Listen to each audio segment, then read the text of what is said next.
Here it is, the bane of my existence, this 2001 Acura Integra GSR sedan, and the only year this color was produced, titanium metallic.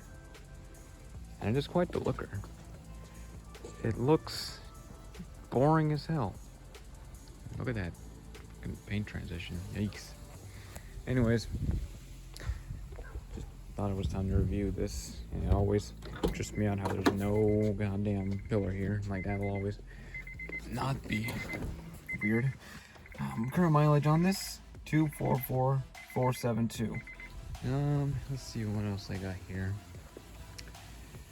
Picked this up by a couple months ago because I really thought that I would be able to just hop in and start driving, but of course, as with anything else in life, sometimes it just doesn't happen.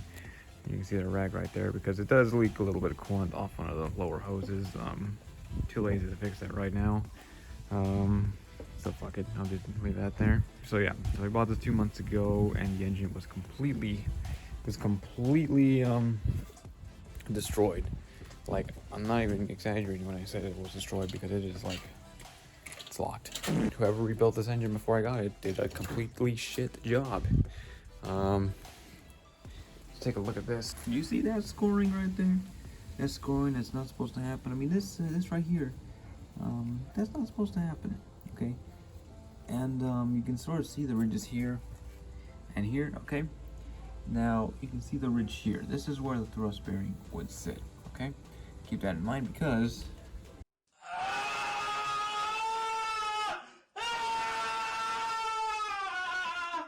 so in my quest to keep another Integra on the road, especially one as rare as this one, because I do like the rare shit. You can see over there my SLX.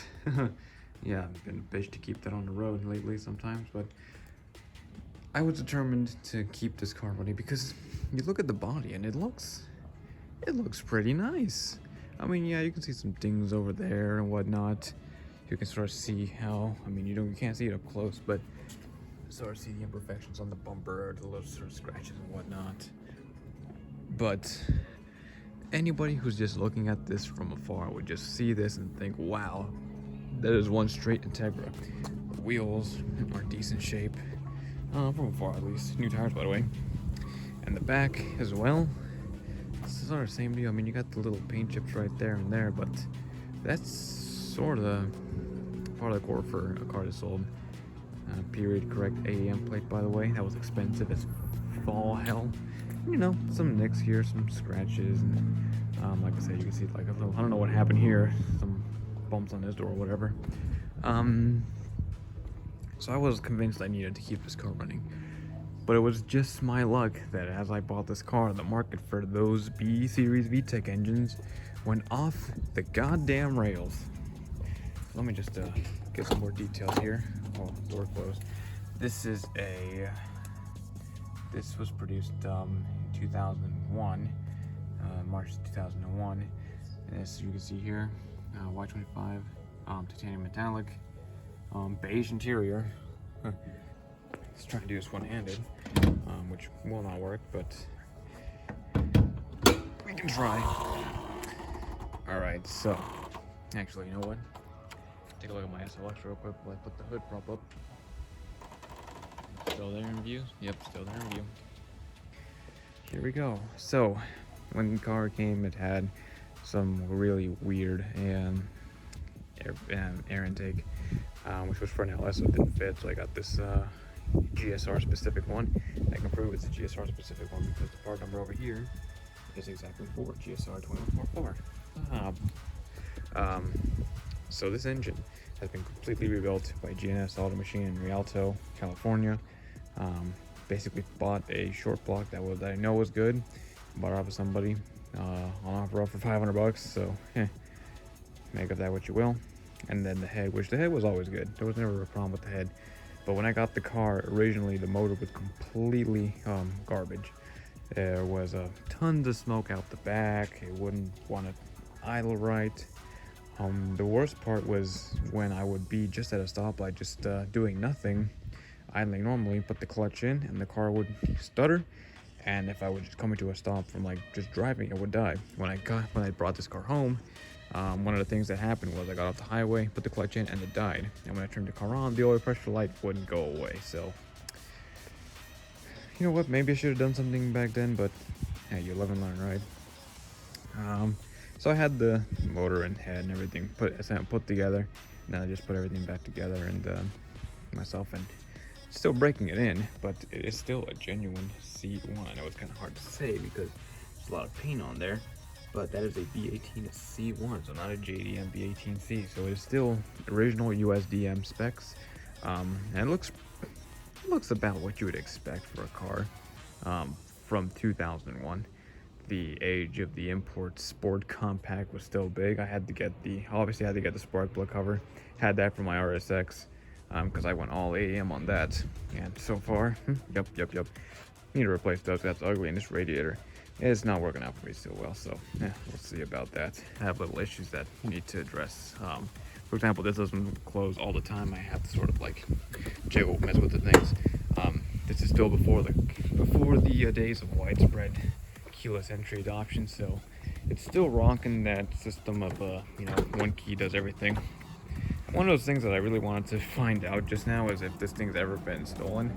But you can see from up here that this garnish has really never had any issues. There's no like situation. Honestly, it might have just been because these cars were easier to steal. Maybe, I'm guessing, because there's no pillar here. So all you had to do was really just look at that. I mean, yes, granted, if you try pulling this too much, you'll end up like breaking the goddamn glass, but I guess it is what it is.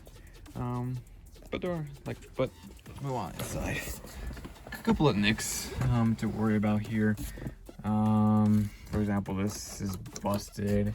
This is broken. As is typical for a car of this age. The AC doesn't work because it just doesn't. The AC doesn't work. Of course, the generic head unit, which it's fine. I don't really have a problem with it. I don't know what the fuck. I can't even feel that. Something going on here. Whatever. Visors. Blah blah blah. The incredibly janky thing here. In the glove box. It did come with its original owner's manual, but this car's such a mystery to me. No maintenance records, nothing. I just got that title and some other garbage, and that's about it. Let's go to the back seats, see how those are doing. Surprised they'll still work. And again, this was open, so who cares? Feels just like sitting in my pop's old Accord before it got stolen and completely stripped for parts in the middle of the night. And wow, that made a weird noise. Typical stuff, really. You know, the Integra sedans I especially adore nowadays. I don't know why. I guess it's just because of how convenient it is to having these two extra doors right next to you. I know everyone likes the coupes because they look faster, they look cooler.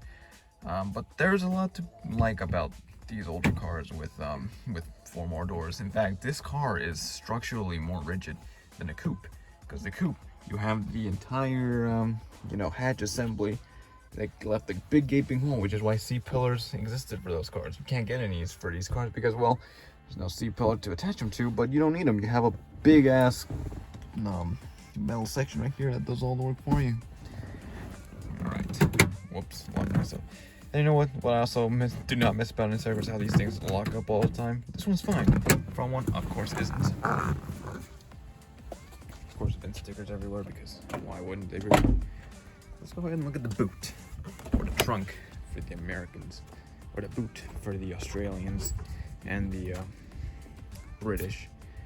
Yeah, it just looks typical wear for something like this. I mean, there's a clip missing here, which I know I have. I could probably get the score.